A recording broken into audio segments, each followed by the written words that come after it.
if the AI market crashes, I'm not an alarmist, so I'm not trying to say that. I'm just saying from an economist point of view, that's a risk. We are seeing the industrialization of vulnerability discovery with AI. Finding things has kind of become cheap, but exploitation, that hasn't taken off yet. I think the economics is what's stopping the bad side today, but it may not stop them tomorrow because we know cheaper models are coming. The AI exploit age, where vulnerability discovery moves from scarce to continuous, and the window from discovery to exploitation is compressing, from weeks to hours. What convinced you that this shift is kind of structural rather than a hype cycle? Like, what makes it real to you? I think Mythos has proved it's feasible. It's feasible that it'll discover vulnerabilities even beyond humans' capability and certainly at scale. I think we are going to see kind of widespread autonomous exploitation in the future. I know a lot of CISOs are losing sleep.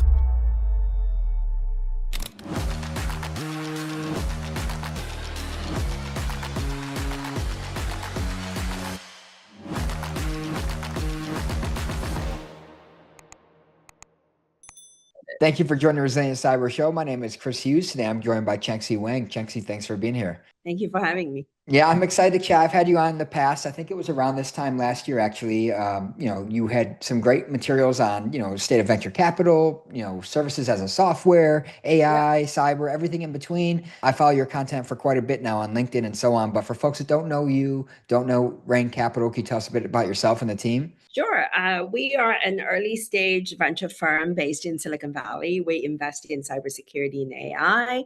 I'm the founder of Rain Capital. Sidra Almond is my partner. She came from Munich Re Ventures, that is. And we are building a early stage cyber, AI, and health tech investment firm in Palo Alto. Very cool. Yeah. And, you have one of the more interesting kind of career trajectories or arcs in the industry that I know of. You went from kind of academia and the community at Carnegie Mellon, where I know you're spending some time at this summer again. You've been on the kind of the analyst side, of things. You've been a strategic leader for, large incumbent cybersecurity companies. And now, of course, on the venture capital side, what pulled you from like the operator side, the analyst, the academic side to the venture capital space? Yes, I joke that if you look at my career trajectory, it's clear it is someone who doesn't know what she wants to do when she grows up. I think I'm just like attracted to different aspects of things.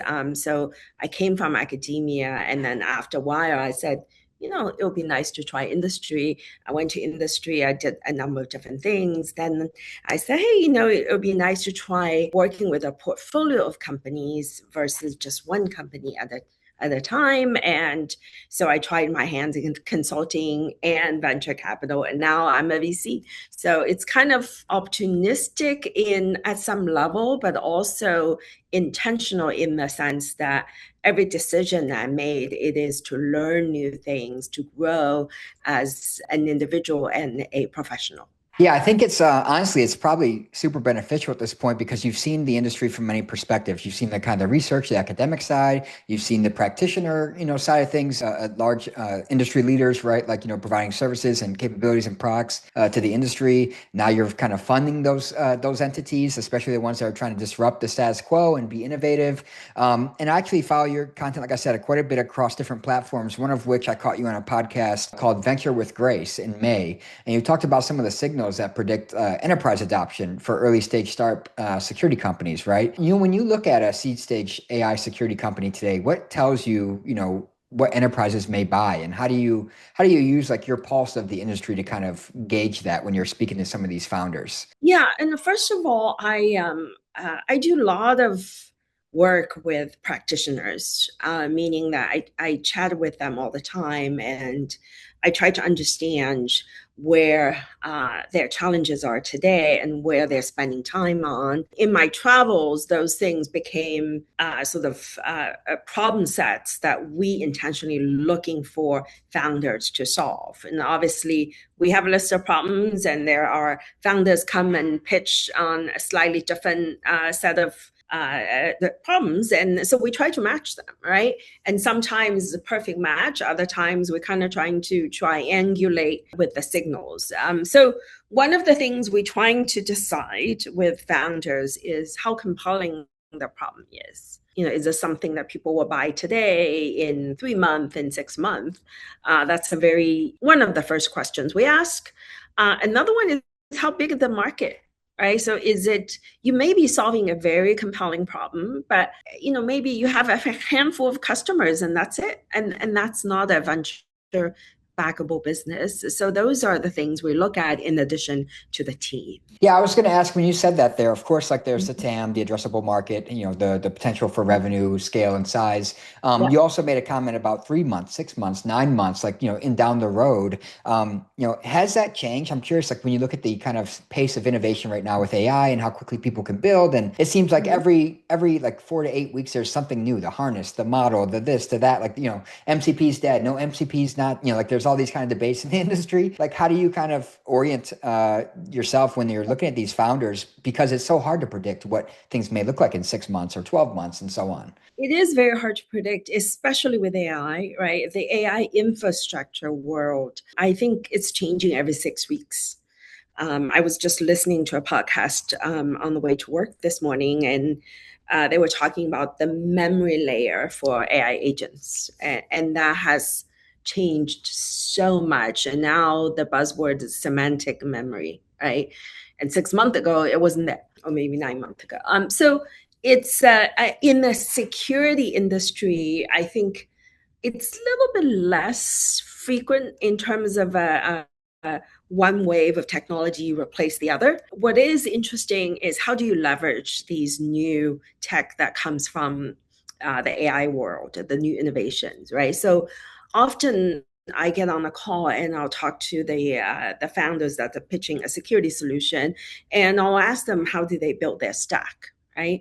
And sometimes you can tell whether the founders are very AI native or they are AI oriented, but they're not AI native. So you want to get someone who is really plug into the bleeding edge of AI, because if they build their stack on the older generation of technology, then it might be hard for them to pivot and to compete.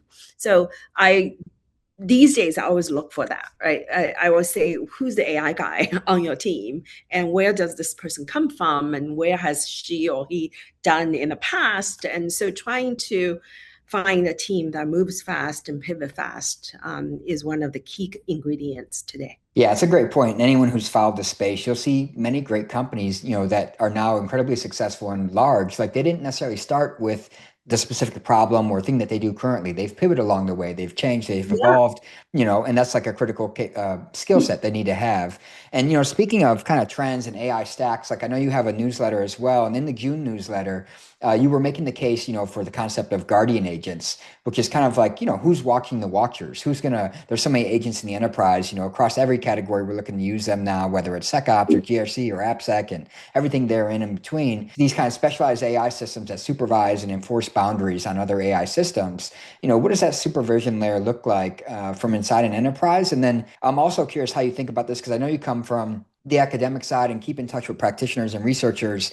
It seems like there's like a circular logic where all the problems of AI are AI. Like, we need more AI to watch the agents. The AI creates a problem. Now we need to use AI to solve the problem. And that kind of, it makes sense, right? For scale, and we don't have enough humans and eyeballs and all these kind of things and workforce constraints, but also like it kind of, there's hallucinations and like, all these kind of problems like of LLM as a judge and so on, that when you use AI to secure AI, it's kind of like a circular logic involved there. How do you think about that? It's interesting that, I'm sitting in Carnegie Mellon University this week, and yesterday I actually gave a seminar, and we talked about verification of agents. And indeed, I talked about LLM as a judge. It's funny that you mentioned it, and they did not like that at all. The audience was very skeptical of this approach. Now, but I think if we take a step back, when we first had cloud, we need cloud security, right? So cloud was a new infrastructure. You created a new attack surface. You need to secure it. And guess what? The cloud security solution ran out of cloud too, right? So we used the cloud to secure cloud. So it's not a new thing. Anytime we create a new layer of infrastructure, a new set of security problems arise just because it's new and we haven't really thought about it or really had a deep intuition about how to secure it. Now, how do you adding on the security, safety, trust layer? That's a design decision. And let's talk about, do you use AI to secure AI? Do you use deterministic policies to secure AI, which is a discussion point I hear a lot in the security community, right? So one of the fundamental things we should get out of the way is when deterministic policy works, we should absolutely use deterministic policies. But we know in many scenarios it does not work well, especially in edge cases or in things that doesn't have a yes or no answer, right? So in those scenarios, what do you do is a big question, right? So the one of the biggest incidents that we saw recently was the OpenAI and Hugging Face, right? And so if you went on that call with Hugging Face security team, they said that the agents were just persistently trying to do something. You tell it no, it'll come back up and it'll try something else. And what happened was the agent was given a goal, but was not given any kind of feedback on how it should accomplish the goal, right? And so it is actually running into, they were using deterministic guardrails and other things and sandboxing, trying to stop it. But what happened was when an agent is given a no answer, it'll say, okay, this doesn't work, I'm going to try something else, right? But still with the goal in mind. So, if to give you an example, if you tell a kid that is not trained to go to a restaurant to pick up takeout, but doesn't tell him or her that, if there's a line, you have to stand in the back of the line. You can't jump the line. And also don't elbow away that old lady. And there's a puddle on the floor. You should not be running across it because you may fall. All these things you can't possibly specify in a prompt or in a policy, right? But AI agent is essentially an untrained teenager or untrained kid. It'll try all kinds of different things. So when you have a deterministic policy, what the AI agent receives is a yes or no, has no feedback. When you have an LLM as a judge, what could happen is you actually given feedback to the agent about the thing you're about to do is not correct or not accurate because these are the reasons. Had you tried different things or maybe try a different method, but with these considerations, things will be better. I know of a project with a fairly large AI company. They're experimenting with LM Judge internally. So what they do is they ask the agent whenever they are, first they use a deterministic policy to look at what the agent's trying to do. When the agent's trying to invoke or do something or perform an action that's not clear yes or no, they'll send to LM as judge, but then ask the agent to issue a justification, right? And a free-form justification is not that deterministic policy can handle, but LLM's judge can handle that really well, right? And the LLM's judge can iterate with the agent until the agent sort of submits something that considers safe and has the right justification. And that can be done at scale. Now, the cost-wise, I'm not so sure, but that's a very good example of why LLM judge is an interesting alternative to consider. Yeah, no, I think you're spot on. It's not necessarily like either or. It's going to depend on the use case, and we know in some cases we need deterministic, kind of hard boundaries, as many have started to frame them, deterministic controls in the environment that this can't happen underneath any circumstances, and it's outside the reasoning loop and so on. And then in other cases, maybe you need some flexibility. You need non-rigid controls to kind of examine intent and the agent's behavior and things like that to kind of make decisions. So it's not either or. I think it's going to be a combination of both as the space starts to continue to mature. Another thing I've seen you write about in your newsletter in May, I think it was, is this kind of convergence of AI's industrialization of vulnerability discovery and soon, like, maybe autonomous exploitation. You talked about entering the AI exploit age, where vulnerability discovery moves from scarce to continuous, and the window from discovery to exploitation is compressing, from weeks to hours. What convinced you that this shift is kind of structural rather than a hype cycle? Like, what makes it real to you? That's a good question. Is it a hype cycle thing? Potentially. I haven't thought along those lines very deeply, to be honest, but I think Mythos has proved it's feasible, right? It's feasible that it'll discover vulnerabilities even beyond humans' capability and certainly at scale. What hasn't become the reality is to do it cost effectively. And so an attacker today using Mythos is going to be very expensive, might be more expensive than what they can get from the attack. So I think the economics is what's stopping the bad side today, but it may not stop them tomorrow because we know cheaper models are coming, right? So because of that, the defenders, I think, have a limited window to really beef up their defense posture. And how do we do that is a big, big question, right? I know a lot of CISOs are losing sleep as we speak about this, and I'm sure we'll hear a lot at Black Hat on this very subject. Yeah, I think you're spot on. Like going into Black Hat, especially with like this recent incident with Hugging Face and OpenAI, everyone's going to be talking about it. And it's one of those things where we never discuss things with nuance. Like there is nuance to it. Like on one hand, we are seeing the industrialization of vulnerability discovery with AI. Finding things has kind of become cheap, but exploitation that hasn't taken off yet. Like if you look at First, the organization First that does the CVEs, like their mid-year update, we're going to hit 70,000 plus CVEs, but exploitation is still relatively flat. And then there's another organization called Check I follow for like, kind of vulnerability intelligence updates and such. And they showed the same, like the exploitation rate is still about 1% to 2%, which is the historical norm. But that doesn't mean it's not coming, to your point. As these models get better, cheaper, more efficient, become kind of widespread and available to everybody, that could change. I think we are going to see kind of widespread autonomous exploitation in the future. If anything, we should be kind of thankful that it's not here quite yet. It gives us, like your point, time. We have a little bit of time, to address all this technical debt. So I'm part of my work at CMU is I have a venture partner here who's a professor at CMU, and his name's David Brumley. He published a piece of work called Exploit Bench.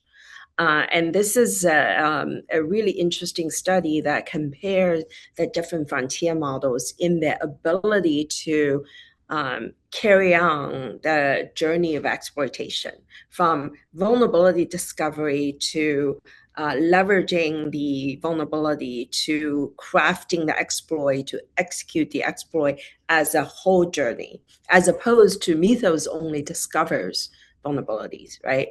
And so his conclusion, at least in his orchestrating of the models, his conclusion is that Mythos is still the most powerful in terms of being able to actually carry all the way to exploitation. I think that is a piece of academic study which will become real.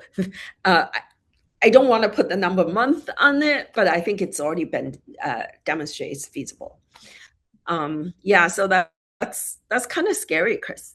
Yeah, it definitely is scary. And I saw that too. And I loved it because again, like to my comment about nuance, like it went beyond the initial hype and headlines and dug into like, what can they do beyond just finding something like true exploitation, lateral movement, persistence, like a broader kill chain of activities and so on, attack chain. So that was an amazing piece of research. And I shared it on LinkedIn and people loved it. I was going to ask you about another topic is like in the age of AI and agents, another topic that's been getting a lot of attention is, of course, identity and access management. Like we've struggled with it for years and decades. Concepts like least permissive access control, now least autonomy.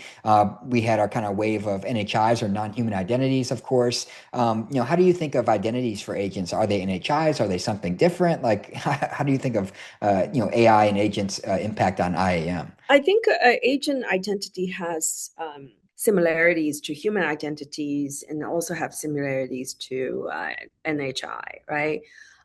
So the thing with similarity with humans is it takes on humans' ability to perform actions And often those actions are performed on behalf of human identities. And also it can be fairly long-lived agents, right? But it's also it can be very ephemeral, just like service identities. And so I don't know. If you asked me to pick one, say, is agent identity definitely belongs in the human bucket or in the service bucket? I'd probably put in the human bucket. Yeah, I mean, we're starting to move away from the traditional software. Now it can have autonomy, it can take actions, it can do Yeah, something in the enterprise use tools. I'd agree with you there. It's definitely like kind of a blur of both. And I think that's why the industry is like, you see so many startups in this space. You see like discussions around new protocols like agent auth and so on, because we're trying to grapple with like, okay, how do we how do we handle this new kind of entity in the enterprise? It's not a service account, it's not necessarily a traditional NHI, but it's not a human user either. And so it's really problematic and interesting. I was going to ask you as well, like, we talked about, autonomous exploitation, the rise of AI-driven discovery of vulnerabilities. On the flip side, on the defender side, knowing you're talking to a lot of startups and practitioners, how far do you think we are from seeing enterprises try to leverage, autonomy or autonomous defenses in the enterprise side in production, try to kind of keep pace with what's happening now and what's coming? I think it's still early stage, and we see that AI-driven pen testing is happening.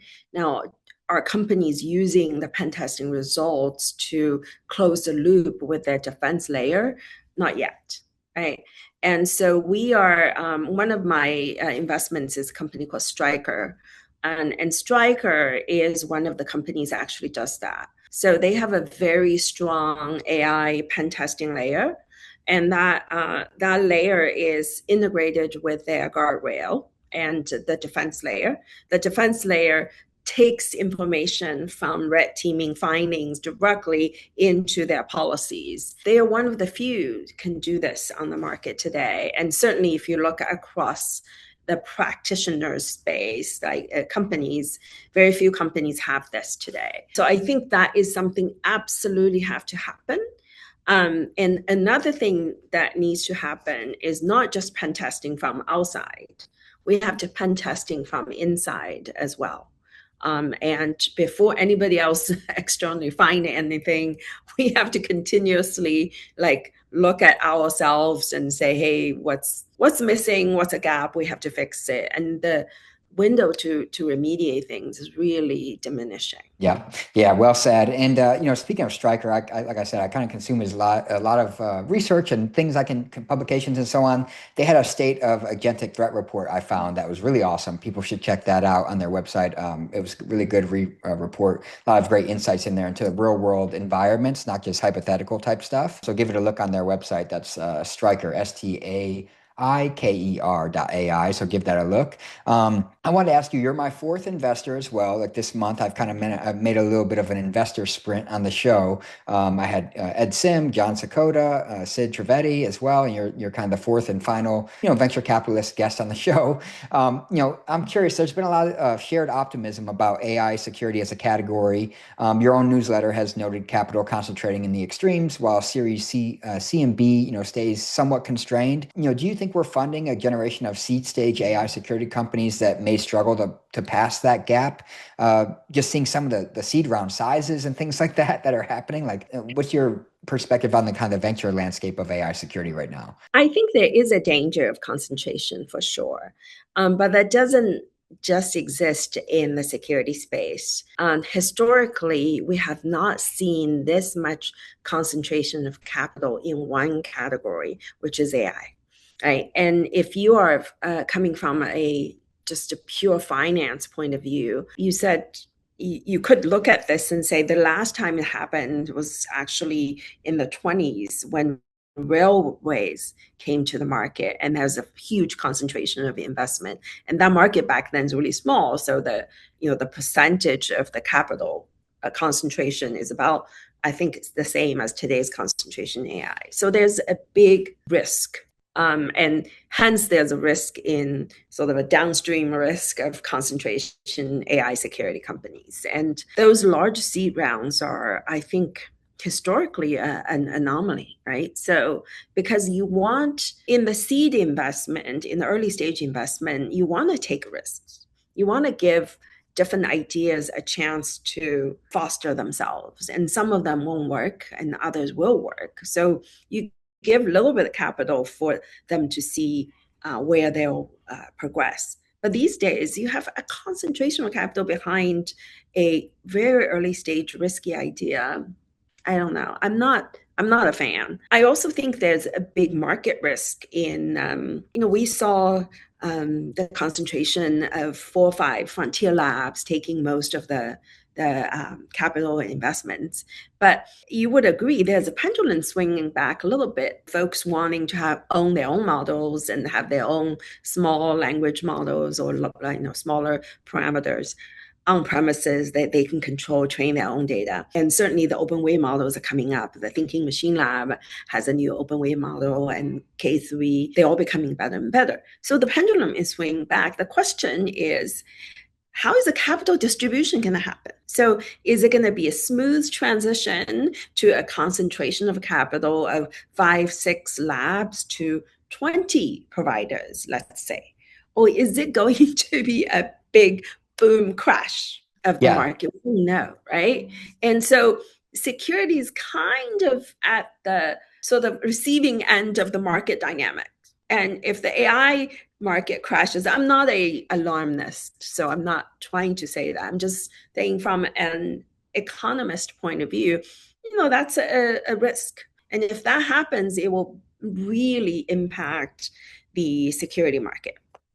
And so I'm watching it. Yeah, you're absolutely correct. And I've been watching that too. And I find myself now following, I don't want to say alarmist or doomerism kind of stuff, but people who are a bit more skeptical of the spend and the build out and the level of capital, concentration of capital, because I do want to also consider the alternative perspective that this just won't go on forever and it won't, this isn't the norm. And to your point, I love that you kind of said that security is, I forget exactly how you framed it, but we're at the mercy of the broader market. Like security is a subset of IT spend, right? In terms of budgets and priorities and emphasis and so on. It tends to be somewhat resilient, but it's not entirely resilient. It will inevitably be impacted if things do change. And you called out something that I guess I want to double down with you a little bit. I didn't intend on asking this, but the pendulum swinging is definitely a reverse of trend lately. We had the gating of Mythos, the export ban, that. Then there's the gating of the other frontier models from OpenAI and so on. There's definitely been a big outspokenness among the community now around open weight models. Jensen Wang made his first X post this week, I think it is, on the topic. There's been a whole coalition around this. But when I look at it from the security perspective, I think we're needed in both scenarios. We're needed to secure frontier model usage and consumption. We're needed, of course, to secure self-hosted open weight models and their utilization in the enterprise. So, thankfully we do, I don't want to say benefit, but we are needed in both scenarios.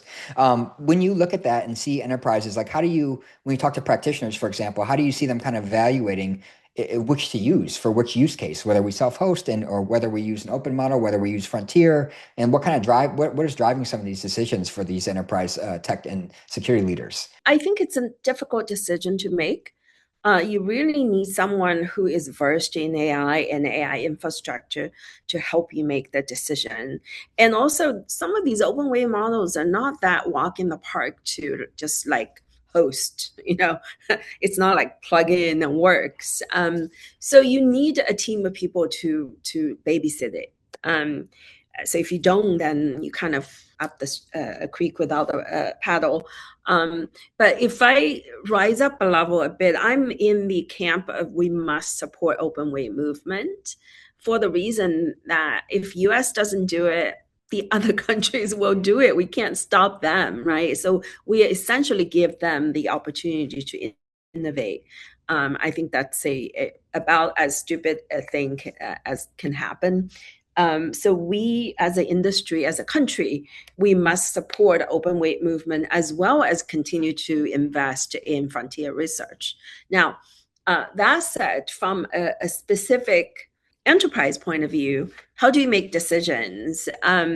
If the tasks you're trying to do does not touch proprietary data, does not involve proprietary workflows, maybe a frontier API is all you need.